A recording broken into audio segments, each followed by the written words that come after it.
एकादशी महात्म्य आश्विन कृष्ण एकादशी बा इंदिरा एकादशी महात्म्य। एकविंश अध्याय।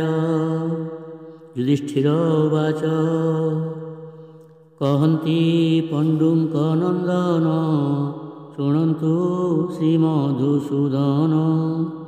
आश्विन कृष्ण एकादशी कि नाम बोली ताकु भासी। कियबा अछई विशेष कहिबा प्रभु पीतवास। श्रीकृष्ण उवाच कहन्ति कृष्ण नृप शुण। इंदिरा नाम तार जान से महाव्रतर प्रतापे नाश जानती महापापे। जे अधो जोनि गत नर उद्धार हुअन्ति सत्वर। शुण हे सावधान कथा जे पाप हरई सर्वथा। जहाकु शुणन्ते भूपाल मिलई अश्वमेध फल। एकाही माहिस्मता भागे नृपति पूर्वे सत्य जुगे। नाम रे इंद्रसेन जान जे रिपुकुलर समन। धर्म रे पालिला कमही पुत्र पौत्रे युक्त होई। यशस्वी धन धानवंत जे दानी मानी विष्णु भक्त। मुक्तिर गोविंद नाम को जपन्ति चिंती आध्यात्म को। नेले से दान पुण्य काल सर्वत्र जय जार काल। एक दिन रे सभा घरे बसी अछंती से सुखरे। देख उठिले हस्त जोड़ी विधि रे नमस्कार करी। अश्वरू ओह्लाई नारद प्रवेश होइले संसद। यज्ञ आसने बसाइले पूजार विधि पचारिले। राजांक पूजा अर्घ्य घिनी सुखे आसने बसी मुनि। हसी कहिले नृपवर सप्तांगे कुशल तुमर। धन रे अछि टिकी मन विष्णु भक्ति रे करी ध्यान। राजोवाच तुम्भ प्रसाद मुनि श्रेष्ठ सर्वत्र कुशल गरिष्ठ। जहीं रे तुही दान पुण्य से हेले सुफल मुधन्य। तुम्भे साक्षात मुनीश्वर प्रवेश हेल मोरपुर। विस्पृह अपसिद्ध तुम्भे आगम हेतु की संभवे। तथापि पर उपकारे तुम्भे बुलुच संसार रे। ए घेनी पचारुची मुहि कही निष्पाप कर तुही। आगम कारण कहिब आमंकु दुस्तरु तारिब। नारद उवाच विस्मय प्रदम वचन शुण हो राजा इंद्रसेन। एकई दिने उत्सुकरे बाहर हेली भ्रमण रे। मन उत्साहे एक दिने गली मु जमंक सदने। देखिली सभा करी जम बसी अछंती किबा सोम। कहुअछंती धर्ममान प्रयास जे धर्मराजन। शुणुअछंती तत्ववाद ऋषिमानंक जे संवाद। देखि झटति उठी जम करिण मो पादे प्रणाम। देई उचित पीठवाणी कले कुशल प्रश्नवाणी। आज सुजोग जोगीवर प्रवेश हेले मोरपुर। श्रीगीता भगवत चिंता फलए अन्यरे नुहंता। काहि नारद देव ऋषि काहि ए जमपुरवासी। ईश्वर अनुग्रह बिना यह नुहई एकासीना। देखिली धर्म राजा पाखे अछंती धर्मशील लोके। जे पुण्य करी सत्य भासे सेही जे जम पासे बसे। ईदृश जम सभागत होई अछंती तुम्भ तात। व्रत कैवल्य दोष हेतु देखिली माही स्मृति केतु। से कही अछंती संदेश शुण हो माहिस्मतीश। जे इंद्रसेन होई ख्यात अछंती माहिस्मती नाथ। तांको आगरे कह जाई ଯଜ୍ଞ ପାଖରେ ଅଛି ମୁହିଁ। ପୂର୍ବ ଜନ୍ମର ଦୁରିତ କିଏ ବା ହୋଇଲା ଉଦିତ। ଇନ୍ଦିରା ବ୍ରତ ପୁଣ୍ୟ ଦେଇ ନିୟ ସ୍ୱର୍ଗକୁ ମୋତେ ତୁହି। ଏମନ୍ତ ତୁମ୍ଭ ପିତା ବାକ୍ୟେ କହିଲ ଜାଣ ସତ୍ୟ ବାକ୍ୟେ। ପିତାଙ୍କ ସ୍ୱର୍ଗ କାମ ହୋଇ କର ଇନ୍ଦିରା ବ୍ରତ ତୁହି।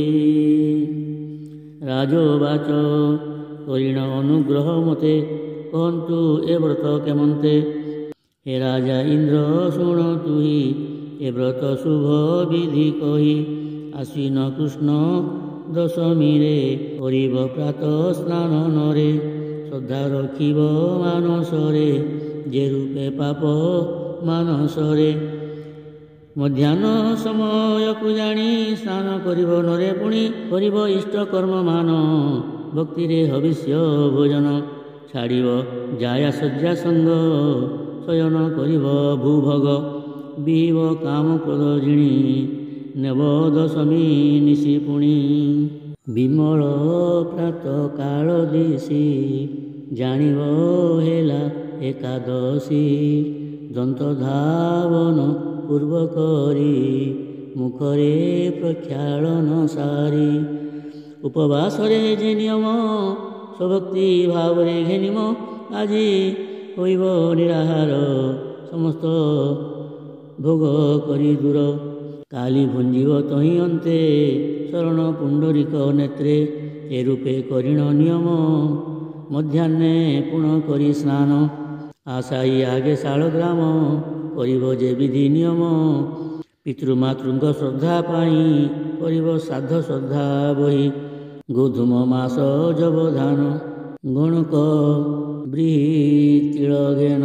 ଏଇମାନଙ୍କ ଶ୍ରାଦ୍ଧ କର ଏ ପିତୃଲୋକ ଶ୍ରଦ୍ଧାନର। ନିତ୍ୟ ଉପବାସ ଜାଣ ଶ୍ରଦ୍ଧାଳୁ ନୈମିତିକ ଗଣ। ଆଗ୍ରାଣ କରି ପିତୃରତ କରିଣ ଉପବାସ ବ୍ରତ। ଏ ଶ୍ରାଦ୍ଧ କରି ପିତୃଦିନେ ଦେବେନ ଭୁଞ୍ଜି ବିପ୍ରଜନେ।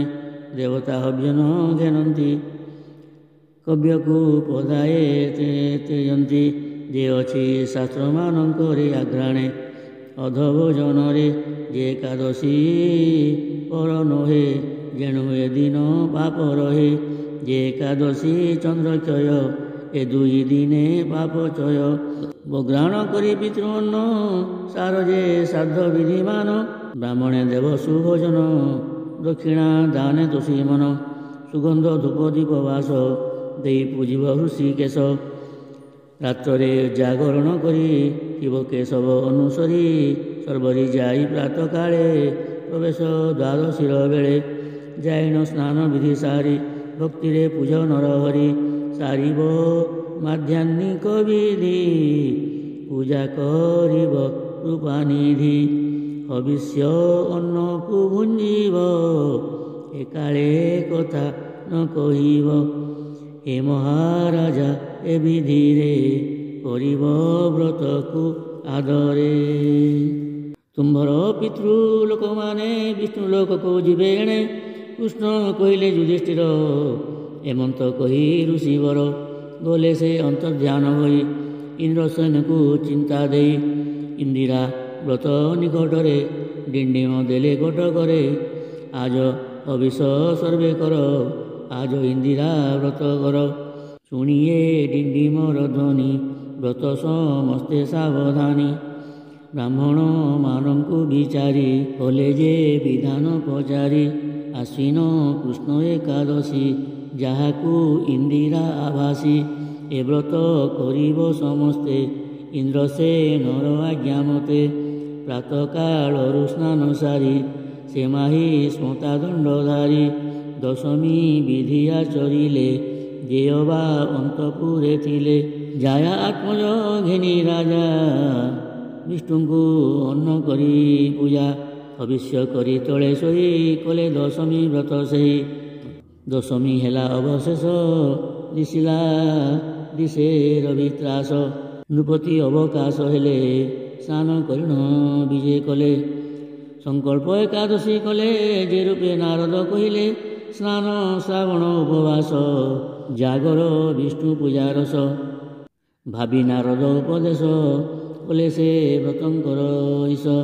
ଯଥାବିଧିରେ କରି ବ୍ରତ দ্বাদশী প্রবেশে নৃনাথ স্নানাদি সর্বকর্ম সারি অবিশ্য কলে দণ্ডধারী ব্রত করিণ ইন্দ্রসেন পিতাঙ্কু কলে সমর্পণ স্বর্গରୁ ହେଲା ପୁଷ୍ପବୃଷ୍ଟି ନୃପ ମନରେ ହେଲା ତୁଷ୍ଟି ପିତା ଏହି ପକ୍ଷୀବର ଗଲେ ସେ ବୈକୁଣ୍ଠପୁର ରାଜ୍ୟକୁ ଅକଣ୍ଟକ କରି ବହୁତ କାଳ ଭୋଗ କରି ରାଜ୍ୟ ପୁତ୍ରକୁ ରାଜା କରି ଗଲେ ସେ ଆପେ ସ୍ୱର୍ଗପୁରୀ ମହାତ୍ମ୍ୟ ଇନ୍ଦିରା ବ୍ରତର କହିଲି ଆଗରେ ତୁମ୍ଭର ଯାହାକୁ ପଢ଼ି ଅବା ଶୁଣି ପାପରୁ ମୁକ୍ତ ହୁଏ ପ୍ରାଣୀ ଯାହାକୁ ପଢ଼ି ଅବା ଶୁଣି ପାପରୁ ମୁକ୍ତ ହୁଏ ପ୍ରାଣୀ। ଇତି ଶ୍ରୀ ବ୍ରହ୍ମବୈବର୍ତ ପୁରାଣେ ଆଶ୍ୱିନ କୃଷ୍ଣ ଇନ୍ଦିରା ଏକାଦଶୀ ମାହାତ୍ମ୍ୟେ एकविंशोऽध्यायः। भीमेस्या पिरणभङ्गो मुनिरपि मतिभ्रमः यदि शुद्धम् अशुद्धं वा मम दोषो न विद्यते। हरि बोल श्रीकृष्णं अर्पणम् अस्तु।